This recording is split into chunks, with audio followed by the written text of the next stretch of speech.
নমস্কার বন্ধুরা, চলে এলাম আবারও নতুন একটি রেসিপির সঙ্গে।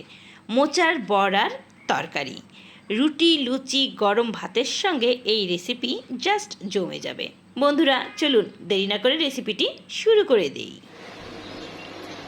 এখানে মোচা কেটে পরিষ্কার করে ধুয়ে লবণ হলুদ দিয়ে প্রেসার কুকারে 3টা সিটি দিয়ে নিয়েছি। এবার জল ঝরিয়ে নেব। এবার মোচাটা ঠান্ডা হয়ে এলে একটু হাত দিয়ে এভাবে চটকে নেব। এর ভিতরে দিয়ে দিচ্ছি 1/3 কাপ ময়দা, 1 চামচ কালো জিরা, দিয়ে দিচ্ছি টেস্ট অনুযায়ী লবণ, দিয়ে দিচ্ছি হলুদ গুঁড়া, দিয়ে দিচ্ছি জিরা গুঁড়া,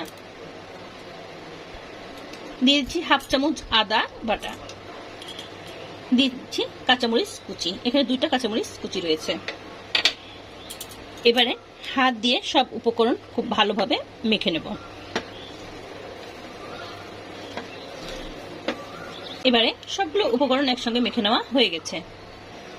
এবার হাতটা ধুয়ে নিয়ে এভাবে চপের আকারে বড়া ভেজে নেব। আমি বড়াগুলো একটু বড় বড় করে ভেজে নেব। গ্যাসের হিটটা মিডিয়াম টু লোতে রেখে কিন্তু এটা করে নিতে হবে। এবারে এক পাশ হয়ে গেলে আস্তে আস্তে বড়াগুলো আমি উল্টে দেবো। উল্টে পাল্টে বড়াগুলো লাল লাল করে আমি ভেজে নিচ্ছি এবং ভাজা হয়ে গেলে এবারে আমি তুলে নিচ্ছি। এবার কড়াইয়ে তেল দিয়ে দিয়েছি আর তেলটা গরম করে নিয়ে দিয়ে দেবো এর মধ্যে আগে থেকে কেটে পরিষ্কার করে ধুয়ে রাখা আলুগুলো আমি এইভাবে কেটে নিয়েছি। আলুগুলো ভেজে নেওয়ার জন্য দিয়ে দিচ্ছি লবণ আর দিয়ে দিচ্ছি হলুদ। এবার আলুগুলোকে লাল লাল করে ভেজে তুলে নেব। আলুগুলো লাল লাল করে ভাজা হয়ে গেছে, এখন আমি এগুলো তুলে নিচ্ছি।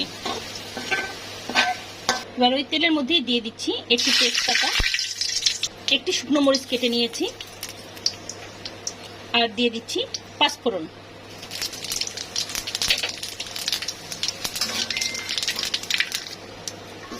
এবার ফোড়ন থেকে সুন্দর একটা স্মেল চলে এলে আগে থেকে কেটে রাখা টমেটোগুলো আমি এর মধ্যে দিয়ে দিচ্ছি এর মধ্যে লবণ, দিয়ে দিচ্ছি হলুদ গুঁড়া, দিয়ে দিচ্ছি জিরা গুঁড়া, ধনিয়া গুঁড়া। এবার এগুলো দিয়ে একটু নেড়ে চেড়ে মশলাটা কষিয়ে নেব। এরপরে দিয়ে দিচ্ছি এখানে আদা বাটা। মশলার সঙ্গে আদা বাটাটাকে খুব ভালো করে কষিয়ে নেব। এবার দিয়ে দিচ্ছি খুব সামান্য ঝালের গুঁড়া। আপনারা চাইলে বেশি পরিমাণে দিতে পারেন, তো আমি এখানে খুব বেশি দিব না, অল্প দিলাম। আর মশলাটাকে ভেজে নেওয়ার জন্য দিয়ে দিলাম একটু জল। এবার মশলাটাকে খুব ভালো করে একটু তেলের সঙ্গে কষিয়ে নেব। মশলাটা কষে এলে আগে থেকে ভেজে রাখা আলুগুলো আমি এর ভেতরে দিয়ে দেব। দিয়ে আবারও মশলার সঙ্গে খুব ভালো করে কষিয়ে নেব। আলুর সঙ্গে মশলাটা খুব ভালো করে কষানো হয়ে গেলে তেল যখন গলিয়ে আসবে তখন আমি এর ভেতরে দিয়ে দেব গরম জল। যতটুকু ঝোলের দরকার ঠিক ততটুকু আমি এখানে জল দিয়ে দিলাম। এবার ফুটে ওঠা পর্যন্ত অপেক্ষা করব। এখান থেকে 2-4টি আলু আমি তুলে নেব এবং গলিয়ে দেব। আর এইভাবে একটু ভেঙে ম্যাশ করে নিয়েছি, এতে করে গ্রেভিটা ঘন হবে। আপনারা চাইলে এটা নাও করতে পারেন, তবে আমি করে দিই যাতে তরকারিটা টেস্ট হয় তাই। এবার ভেজে রাখা বড়াগুলো আমি এর ভেতরে দিয়ে দেব। মোচা কিন্তু বর্ষাকালে প্রচুর পরিমাণে পাওয়া যায় বন্ধুরা। আপনারা এইভাবে এই রেসিপিটি একবার হলেও তৈরি করবেন, দেখবেন খুবই ভালো লাগে। দিয়ে কিছু সময় এটাকে ফুটতে দেব। এখানে নিয়েছি 1/2 চামচেরও কম চালের গুঁড়া। এবার এটাকে ঠান্ডা জল দিয়ে আমি গুলিয়ে নিচ্ছি। খুব ভালোভাবে গুলিয়ে নিয়ে এটা আমি এখন এবারে দিয়ে দেব। এটা দিয়ে দিলে গ্রেভিটা একদম সঙ্গে সঙ্গে ঘন হয়ে যাবে। দিয়ে দিচ্ছি এবারে 1/2 চামচ গরম মশলা গুঁড়া আর 1 চামচ ঘি।